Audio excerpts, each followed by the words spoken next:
भगवान श्री कृष्ण की मधुर बाल लीलाओं में परीक्षित की जिज्ञासा और श्री कृष्ण कथा का महात्म्य। जो मोही राम लागते मीठे, तो नव रस षट रस रस अन रस हब्बे जाते सब सीठे। भगवान की मिठास कहीं आ जाए तो फिर जितने भी विषय रस हैं वे सब फीके और कड़वे हो जाते।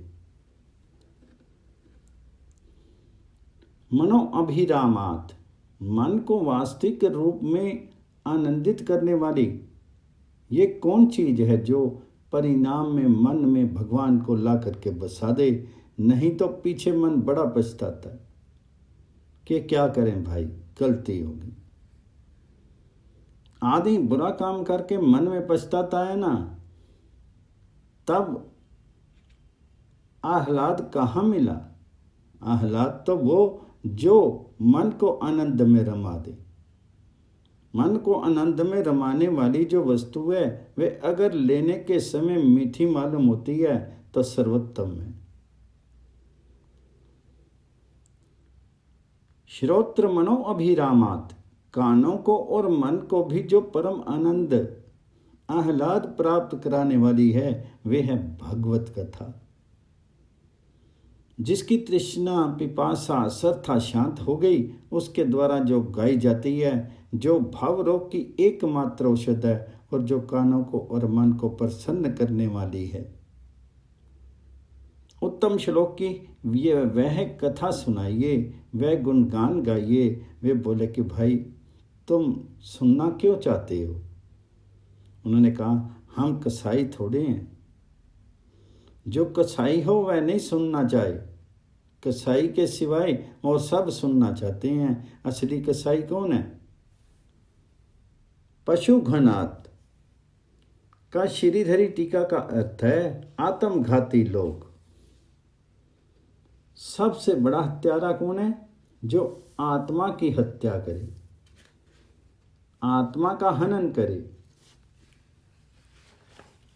आत्मा का हनन करने वाला कौन, जो भगवान जी से संपर्क रखे ही नहीं, वह आत्म हत्यारा।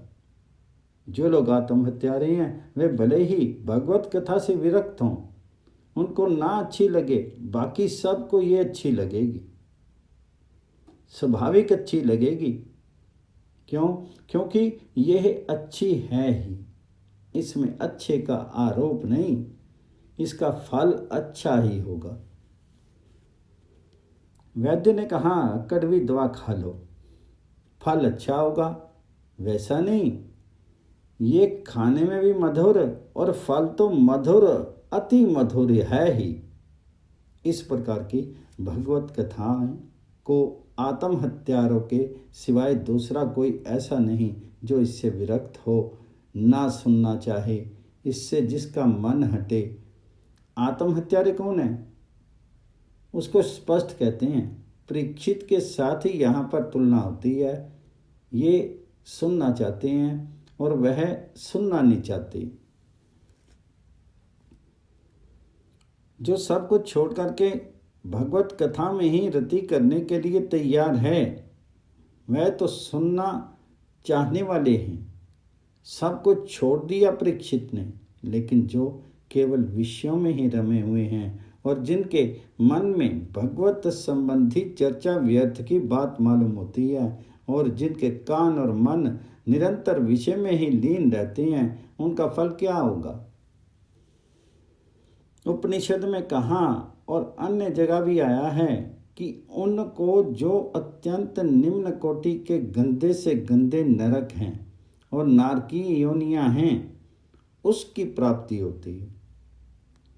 जो लोग विषयों का त्याग कर देते हैं अथवा जिनसे विषय त्याग करवा दिए जाते हैं तथा भगवान में जो लग जाते हैं, वे ना तो अभागे हैं और ना तो आत्म हत्यारे हैं, परंतु जो विषयों का बड़ा संग्रह भी करते हैं और भगवान जी का परित्याग करते हैं, वे बहुमानी और बहुधनी होने पर भी आत्म हत्यारे हैं।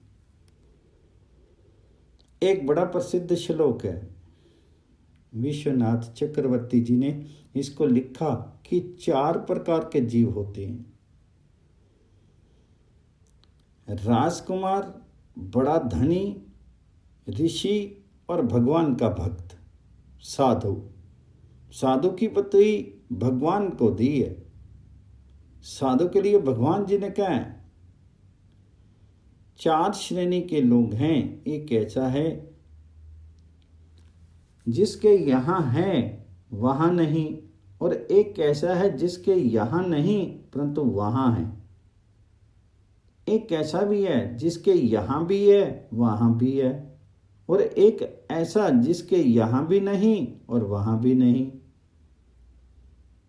4 श्रेणियों में 4 के नाम लिए। राजपुत्र, चिरंजीव, पूर्व जन्मों के पुण्य से इस समय जिसने राजा के घर में जन्म ले लिया, सुख भोग उसको यहाँ प्राप्त हैं, पर वह भोगों में लगा है, वह आत्महत्यारा है, उसको आगे सुख नहीं मिलेगा। दूसरा जो ऋषि पुत्र है, बड़ी कठिन तपस्या करता है, यहाँ तो उसको कष्ट है पर आगे सुख मिलेगा। तीसरा जो भगवान जी का भक्त है, जो साधु है, वह यहाँ भी आनंद में है, आगे भी भगवान मिलेंगे ही, वह बड़े आनंद में है। चौथा जो कसाई है, वह यहाँ भी दुख भोगता है और वहाँ भी दुख भोगेगा। यहाँ कल्पना करके कहा है कि राजपुत्र चिरंजीव, तुम राजपुत्र हो तो अधिक दिन तक जीते रहो। सुख भोगने वालों को फिर सुख मिलेगा नहीं। और माजीव ऋषि पुत्र हो तो अधिक दिन तक जी करके क्या करोगे? यहाँ तुम्हें कष्ट है, वहाँ सुख मिलेगा। तो चाहे ना जियो और जीव व मर व साधो, जो साधु हो तो चाहे जियो या मरो,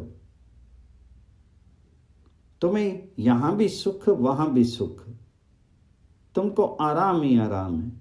और व्याधि माँ जी माँ मर, कसाई व्याध जो है उसका जीना भी बुरा, उसका मरना भी बुरा है। ऐसा जो कसाई है वह भगवान जी की कथा नहीं सुनना चाहता। उस कसाई के सिवाय सब भागवत कथा रस का पान करना चाहते हैं। यह परम अमृत है। सुखदेव जी महाराज से परीक्षित ने कहा, महाराज इस प्रकार के उत्तम श्लोक का जो गुण अनुवाद वह हमको सुनाइए। तो सुखदेव जी बोले, भाई तुम तो बड़े उतावले हो। परीक्षित बोले, महाराज क्या बताएं, हमको कुछ संबंध भी याद आ रहा है। 2 संबंध हैं। एक तो हमारे दादा रहे अर्जुन, भगवान श्री कृष्ण उनके सखा रहे और भाई रहे। दूसरे हमको बचाने वाले कौन रहे? माँ के पेट में मेरी रक्षा उन्होंने ही की। इसलिए वे तो हमारे कुल देवता, आत्म देवता, पिता में संबंधी हैं। फिर आप उन्हें कह रहे हैं साक्षात स्वयं भगवान। इसलिए उनकी कथा सुनने के लिए मैं उतावला हो रहा हूँ। परीक्षित कहते हैं, महाराज जब कुरुक्षेत्र में महाभारत का युद्ध हो रहा था, उस समय हमारे दादा लोगों का युद्ध किसके साथ हो रहा था? ये भीष्म पितामह जी आदि जो अतिरथी थे उनके साथ ही युद्ध होता था। अपार कौरवों की सेना मानो समुद्र ही थी। समुद्र को पार करना मामूली बात है क्या? एक तो कौरवों की सेना समुद्रवत और दूसरे भीष्म आदि बड़े बड़े वीर मानो मच्छों को भी निकल जाने वाले तिमिंगल आदि जल जंतु के समान भय उत्पन्न कर रहे थे। परंतु हुआ क्या? कौरव की सेना सागर सदृश और दुर्त्यय थी, जिससे पार जाना बड़ा मुश्किल। वहाँ क्या हुआ कि हमारे पिता में भगवान श्री कृष्ण के चरण कमलों की नौका का आश्रय लेकर के उस समुद्र से ऐसे तर गए जैसे कोई रास्ता चलता हुआ बछड़े के खुर जैसे गड्ढे को अनायास पार कर जाए। जिन भगवान जी के आश्रय को नौका बना करके इतने सहज रूप से हमारे पिता में उसे पार कर गए, उसकी कथा मैं सुनना चाहता हूं। फिर कहते हैं परीक्षित अपनी बात अब कहते हैं कि महाराज, कौरव और पांडव दोनों कुल की रक्षा करने वाला ये एक ही था। आप देख रहे हैं जो ये शेर मेरा आपके सामने है, दोनों वंशों में इसके सिवाय कोई नहीं रहा, मैं एकमात्र सहारा था। महाराज, अश्वत्थामा ने क्या किया? मेरी माँ के पेट में ब्रह्मास्त्र छोड़ दिया। उस ब्रह्मास्त्र से मैं जल गया, भस्म हो गया, परंतु मेरी माता श्री कृष्ण की शरण में गई।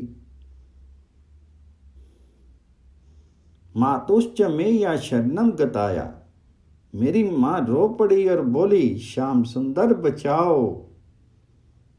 मेरी मां शरण में आ गई। तब श्री कृष्ण ने क्या आश्चर्य किया, चक्र लेकर के मेरी मां की कोख में चलेगी। बाहर नहीं, चक्र लेकर के अंदर गर्भ में पहुंच गए और उस चक्र से ब्रह्मास्त्र का विनाश करके मुझको बचा लिया। ऐसे जो श्री कृष्ण हैं, जिन्होंने गर्भ में पहुंच करके मेरी रक्षा की, ये सारे जगत को शक्ति देने वाले, बल देने वाले, बचाने वाले जीवों के रक्षक कौन है? वृक्ष कहते हैं महाराज, वह समस्त शरीरधारियों के अंदर आत्मा रूप में रह करके सबको अमृतत्व का दान कर रहे हैं और काल रूप से रह करके मृत्यु का भी दान वही कर रहे हैं। जो भगवान सबको अपनी ओर खींच रहे हैं, वे माया मनुष्य के रूप में होकर के जन्म लिए हैं। यहां पर माया का अर्थ है आत्म माया। माया के कई अर्थ हैं। एक माया वह है जो अज्ञान फैलाती है, सबको मोहित करती है। एक माया वह है जो जगत की सृष्टि करती है। एक माया वह है जो भक्तों के मन को मोहित करती है भगवान जी की लीला के रूप में। एक माया वह है जो प्रेमियों के प्रेम रस का आस्वादन करने के लिए भगवान जी को मोहित कर लेती है। स्वजन मन मोहनी और स मन मोहनी माया। एक माया वह है जो भगवान जी की लीला के रूप में नित्य क्रियाशील रहती है, जो उनकी कृपा शक्ति से ही चलती है। यहाँ इस माया मनुष्य का अर्थ है जिन्होंने कृपा करके लीला से मनुष्य के समान चरित्र किया। ये अर्थ नहीं है कि ये माया से मनुष्य से दिखे। यदि माया से मनुष्य से दिखे तब तो झूठ ही दिखे। वह तो माया उपदिक की ईश्वर है, वह ईश्वर नहीं है, वे माया मनुष्य हैं, कृपा में हैं, लीला में हैं, जो कृपा परवश होकर के अपने भक्तों के प्रेम रस का आस्वादन करने और उनको प्रेम रस वादन कराने के लिए चरित्र बनते हैं। वे माया मनुष्य भगवान महाराज आप सब जानते हैं और सब तरह से समझते हैं, इसलिए उनकी लीला का वर्णन कीजिए। यहाँ परीक्षित के मन में शंका होगी। पूछने वाला हर एक बात पहले से खोल देता है कि हम अमुक बात पूछना चाहते हैं, कहीं ये ना समझ ले कि मरने को बैठा है इसलिए पूछ रहे। परीक्षित ने कहा, जो माया मनुष्य भगवान हैं उसकी माधुरी से परिपूर्ण लीला सुनाइए। बीच में ऐश्वर्य आ जाए तो कोई बात नहीं। दो तरह के ऐश्वर्य माधुर्य होते हैं। एक माधुर्य होता है ऐश्वर्य से आच्छादित और एक माधुर्य होता है ऐश्वर्य पर शासन करने वाला। ऐश्वर्य जहाँ शासित रहता है, जहाँ माधुर्य के अनुशासन में रहता है, उसमें जहाँ भी माधुर्य में किसी प्रकार की बाधा आती दिखती है, वहाँ उस बाधा की काटने भर के लिए ऐश्वर्य आता है। जैसे भगवान जी की बाल लीलाएं, दैत्यवध आदि ऐश्वर्य लीला माधुर्य के विघातक विघ्नों का नाश करने भर के लिए ही प्रकट होते हैं, अन्यथा इनकी आवश्यकता नहीं।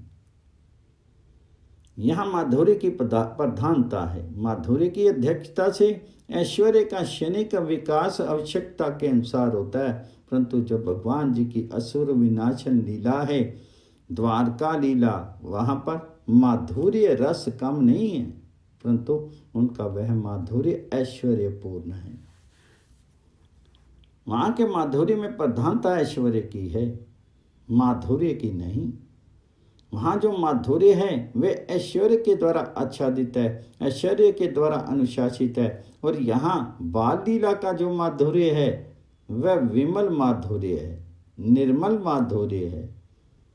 वहाँ बच्चों के साथ खेलना नहीं है, वहाँ माता पिता भी अदब आदब करते हैं। यहाँ के माता पिता स्नेह करते हैं और वहाँ सम्मान करते हैं।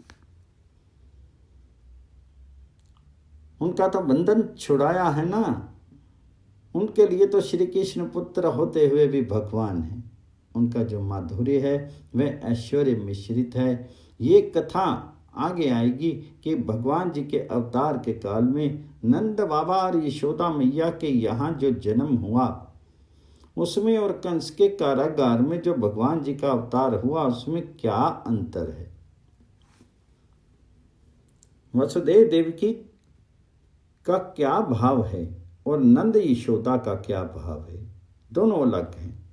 यहाँ माधुर्य संपूर्ण तथा प्रकाशित है और वहाँ जो माधुर्य है वह ऐश्वर्य के द्वारा आच्छादित है।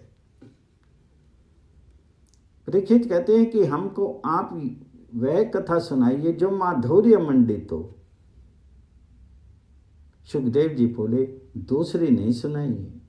फिर परीक्षित बोले वह भी सुनाइएगा, परंतु माधुर्य से मन भर जाने के बाद जब आप ऐश्वर्य की बात कहेंगे तब कोई इतना हर्ज नहीं होगा, क्योंकि माधुर्य से प्लावित हमारा हृदय रहेगा, उसमें ऐश्वर्य स्थिर नहीं होगा।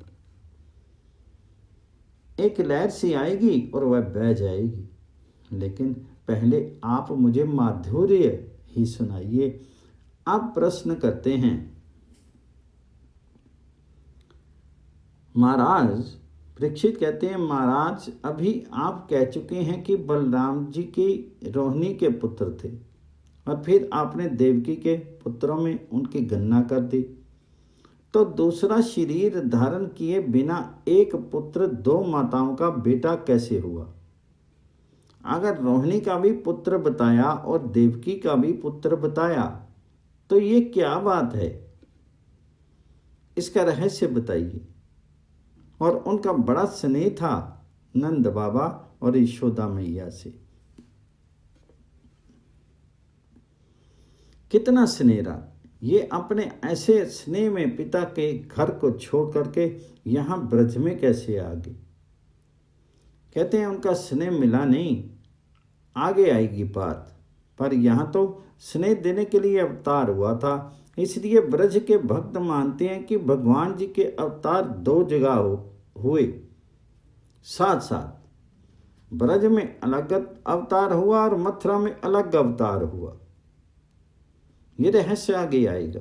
परीक्षित कहते हैं कि वे अपने पिता वसुदेव जी को छोड़ करके नंद बाबा के प्रेम को पाने के लिए ब्रज में क्यों आ गए?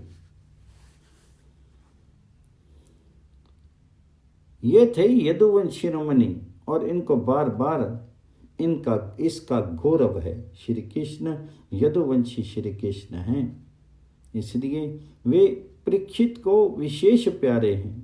कुल का संबंध है ना। यहाँ पर जो ग्वाले श्री कृष्ण हैं उनकी इतनी बात इनके मन में नहीं आती, लेकिन आकर्षण उनका बहुत ज्यादा रहता है।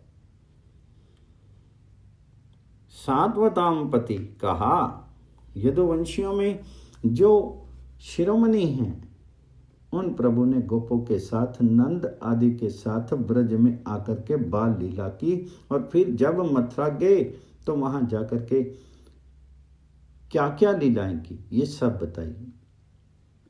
ये बताइए ये भगवान कैसे हैं? सबका शासन करने वाले हैं, केशव हैं। इसलिए महाराज जो ये सब पर शासन करने वाले प्रभु हैं, तो इन्होंने ब्रज में और मथुरा में रह करके कौन कौन सी लीला की और महाराज हमने सुना है कि इन्होंने कंस को मार दिया, और कंस तो मामा था, माँ का भाई था। फिर कंस को उन्होंने अपने हाथों से क्यों मार दिया? मामा को कभी मारा जाता है? इन्होंने कंस को क्यों मारा, ये बताइए। और इसके बाद भगवान, ये मनुष्याकार कृपा से मनुष्य बने जो सच्चिदानंद भगवान हैं, ये कितने दिनों तक ऋषि वंशियों के साथ यदुपुरी में, फिर द्वारका में, मथुरा में रहे, और इन्होंने कितने ब्याह किए, इनकी पत्नियां कौन कौन बनी, कितनी थी, सब ये सब भी बताइए। परीक्षित ने फिर कहा, महाराज ये तो मामूली बात जो मन में आई सो पूछ लिया, मुझ में पूछने की योग्यता नहीं है। जो बातें मैंने पूछी हैं वे तो बताइए, और जो नहीं पूछी हैं उन सब के रहित सहित भगवान जी ने जो लीलाएं की हैं वे सब मुझे विस्तार पूर्वक सुनाइए। विस्तृतम क्यों सुनाई? यहाँ पर फिर परीक्षित के मुंह से कथा सुनने की अधिकारी का वर्णन करा दिया। जो सुनने का अधिकारी है उसको आप नहीं सुनाएंगे तो किसको सुनाएंगे? महाराज मैं बड़ी श्रद्धा से सुनना चाहता हूँ, मेरा मन इधर ही लगेगा। सुखदेव जी बोले, तुम बीच में खाना पीना भी तो करोगे। इस पर उन्होंने कुछ नहीं कहा। इतने दिन हो गए सुनाते और असली कथा तो अभी आई ही नहीं। ये बड़ी भारी महिमा है कथा की कि आपके मुख कमल से झरता हुआ जो भगवान जी का सुधा में लीला रस है, इस अमृत का जब मैं पान करता हूँ तो जो भूख प्यास असह्य होती है, जिसको आदमी सह नहीं सकता, वह भूख प्यास मुझे जरा सी भी नहीं सता रही है। ना मुझे अन्न याद आता है, ना मुझे पानी याद आता है। मैं तो निरंतर कथा रस का पान कर रहा हूँ और उसी को सुनना चाहता हूँ। परीक्षित ने जब ये प्रश्न किया तो सुखदेव जी हर्ष से भर गए। उपयुक्त श्रोता जब प्राप्त हो, मर्म को समझने वाला, तब वक्ता के हृदय में वह सब बातें उदित हो जाती हैं। और यहाँ तो भगवान जी की लीला सुनानी है। परीक्षित की बात सुन करके सुखदेव जी ने जरा सी आंख मूंदी, तमाम लीलाएं उनके सामने आ गई। प्रसन्न हो गए। सुखदेव जी ने अपने मन में सोचा कि ये तो परीक्षित ने मुझसे बड़ी कृपा की। 11वें स्कंध में मुनियों के प्रसंग में खुले रूप में कहा है कि जो भगवत कथा में किसी को लगाता है उसके समान उपकारी कोई नहीं है। सुखदेव जी अब तक जो सुना रहे थे वह तो अलग चीज थी। जब सीधी सीधी भगवान जी की लीला की बातें पूछी परीक्षित ने, तो प्रश्न को सुनकर के सुखदेव जी के मन में सारी लीला कथा में उदित हो गई। उनकी आंखों के सामने भगवान जी का चरित्र फिल्म की भांति आ गया।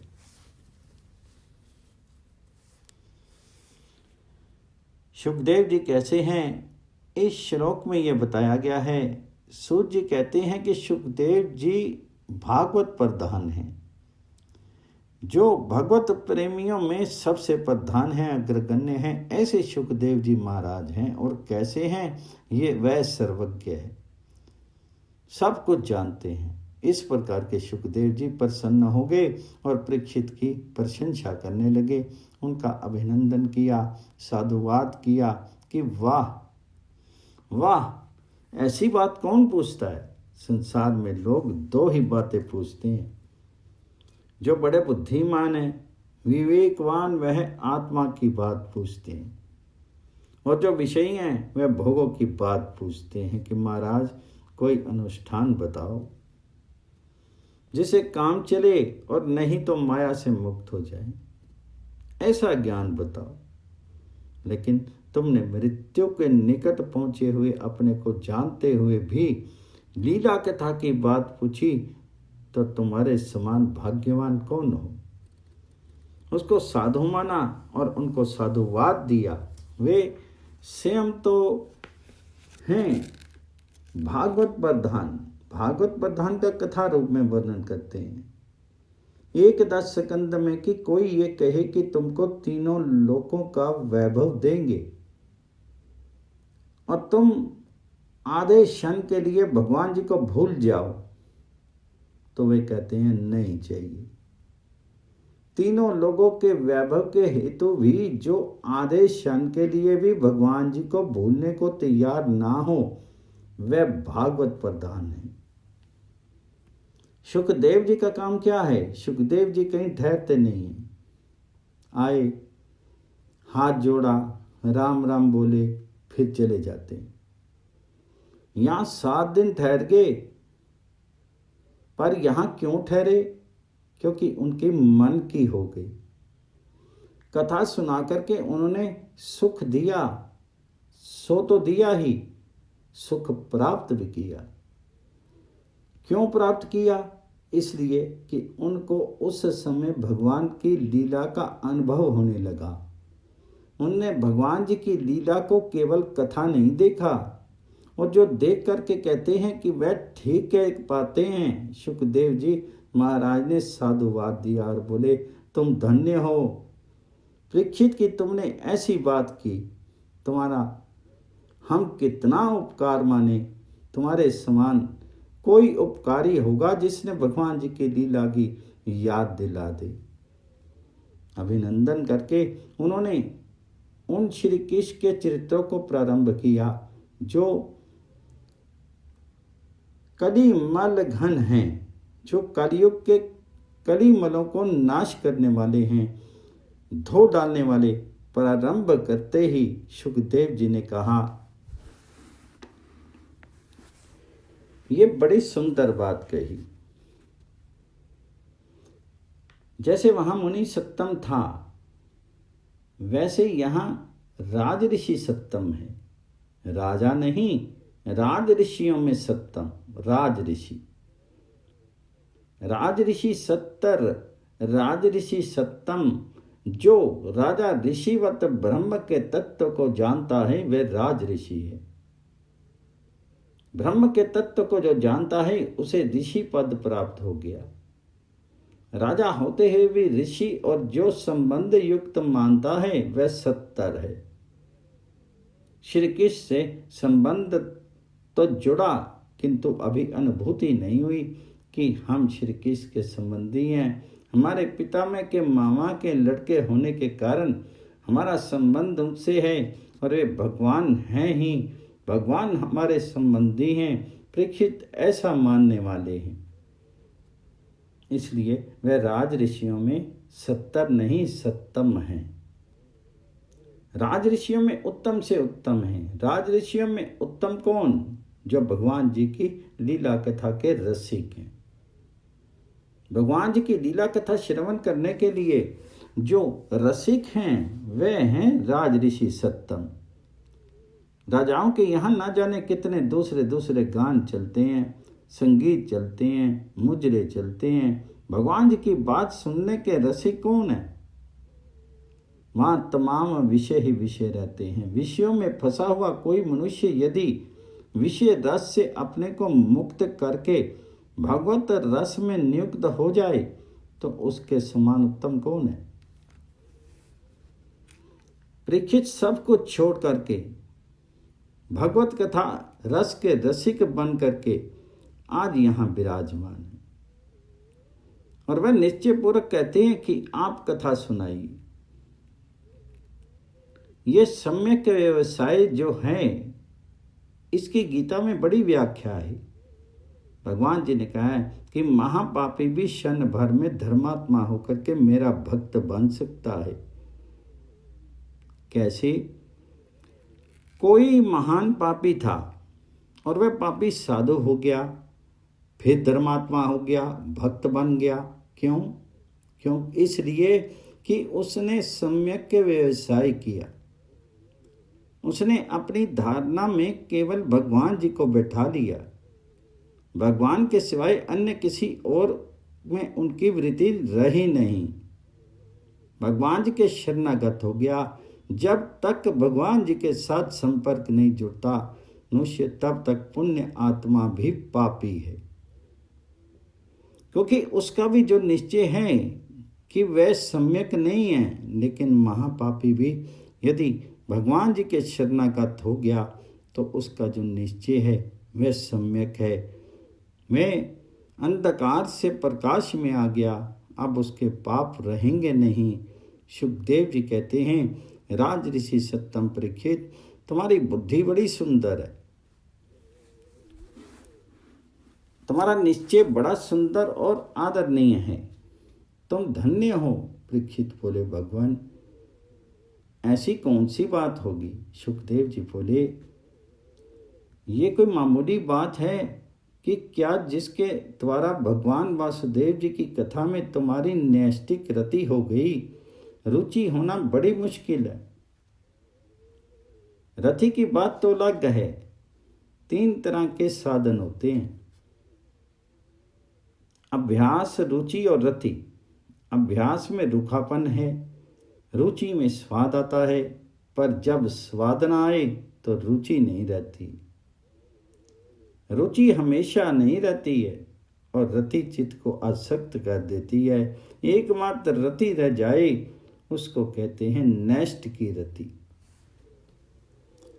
सुखदेव जी कहते हैं, जो तुम्हारी बुद्धि का निश्चय है उसने क्या किया? तुम रुचि से तो आगे बढ़ ही गए। भगवान जी की लीला कथा के श्रवण में जो तुम्हारी प्रीति हो गई, यह मामूली बात नहीं है। भगवान जी में प्रीति की अपेक्षा लीला रस के श्रवण की प्रीति अधिक महत्व की मानी गई है। एक आदमी भगवान जी से प्रेम करता है और एक आदमी भगवान जी की लीला कथा से प्रेम करता है। इन दोनों में कौन उत्तम है? बुद्धि चकरा जाती है। भगवान कहते हैं, जो लीला में प्रीति करता है वह मुझसे प्रीति करने से उत्तम है। कोई प्रीति तो करे किंतु उसके चरित्र और उसकी लीला में प्रीति ना हो, उसकी लीला श्रवण में प्रीति ना हो तो वह प्रीति अधूरी प्रीति है। बल्कि लीला सुनने को प्राप्त होती रहे और मुक्ति ना हो तो कोई बात नहीं। ऐसा कहा गया है, जब भगवान जी की लीला कथा होती है वहाँ भक्त तो आते ही हैं और भगवान भी छिप करके आया करते हैं। खुले में तो अपनी बात आप सुनना चाहते नहीं, इसलिए छिप करके भक्तों के हृदय में आकर के बैठ जाते हैं और रस लेते रहते हैं। भगवान जगन्नाथ जी ठूठे क्यों हो गए? ये कथा आती है कि लीला कथा सुनने को नहीं मिली तो सुनते सुनते वे गलित हो गए और गलित होकर के फिर वे वैसे के वैसे काठ बने रह गए। आधा ही हाथ बना, आधा नहीं बना, वे वैसा ही चिपटा रह गया। ऐसा वैष्णव लोग कहा करते हैं। ऐसी जगन्नाथ जी के उद्भव की कथा है। जहाँ लीला कथा होती है उसमें भगवान जी की रति होती है। लीला कथा में जिसकी नैष्ट की रति है उसके समान भाग्यवान कौन है? उनको साधुवाद करते हुए सुखदेव जी कहते हैं कि जो सत्य आराध्य है, हृदय आराध्य है, उन भगवान वासुदेव की लीला कथा श्रवण में जो तुम्हारी सुदृढ़ प्रीति हो गई, नैष्ट की रति हो गई, ये बड़ी ऊंची चीज है। इसलिए तुम राज ऋषि सत्तम हो। परीक्षित बोले, महाराज अभी हमने तो कथा सुनी नहीं। सुखदेव जी बोले, सुनने की इच्छा तो हो गई ना, कथा सुन ले, उसकी तो बात अलग है।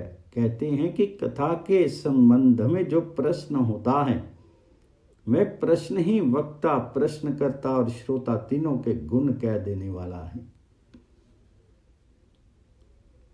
यहाँ पाद सलीलम का 2 अर्थ है।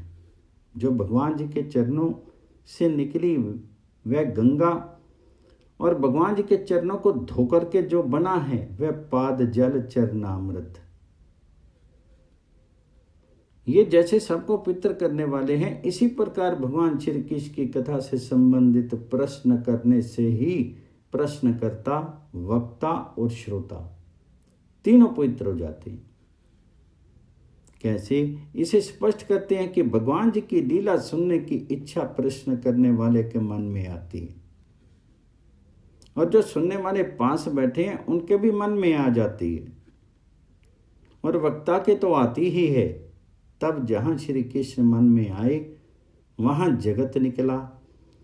अब पवित्रता तो सारी जगत में है ना।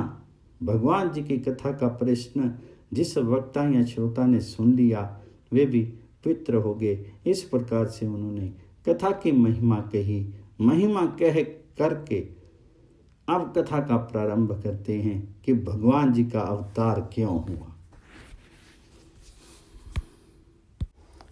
बाल कृष्ण भगवान जी की जय।